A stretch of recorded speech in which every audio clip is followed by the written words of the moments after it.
Bonjour à tous, retournement de situation dans le dossier Gianluigi Donnarumma. Alors qu'il ne voulait pas prolonger au Milan AC il y a quelques jours, les deux parties ont finalement trouvé un accord. Un contrat de 5 ans pour un salaire de 6 millions d'euros par an. 2 clauses de départ auraient été insérées dans ce contrat. Le gardien de but pourra quitter le club pour 50 millions d'euros en cas de non-qualification en Ligue des Champions l'année prochaine et pour 100 millions d'euros en cas de participation à la plus grande des compétitions européennes. En Angleterre, John Terry s'affiche avec son nouveau maillot d'Aston Villa et ne s'est pas empêché de faire une déclaration qui en a surpris plus d'un.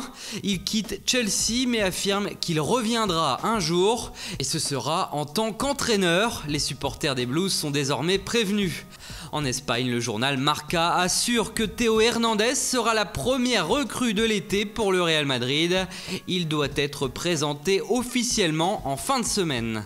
Du côté de Mundo Deportivo, on fait sa une sur Dani Ceballos. Ce dossier prend une tournure surprenante. Alors qu'il devait s'engager avec le Real Madrid, voilà que le milieu de terrain espagnol préférerait désormais le FC Barcelone. Il aurait demandé à son agent de ne plus négocier avec aucune autre équipe que les Blaugrana.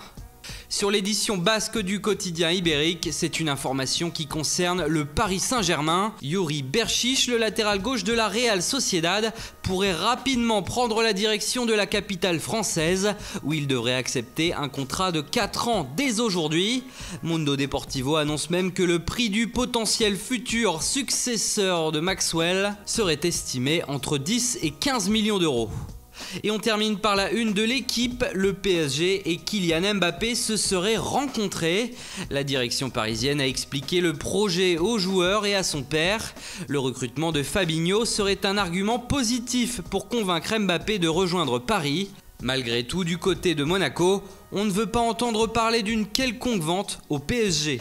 Voilà, c'est tout pour aujourd'hui, on vous souhaite une bonne journée et on se retrouve très vite sur Foot Mercato.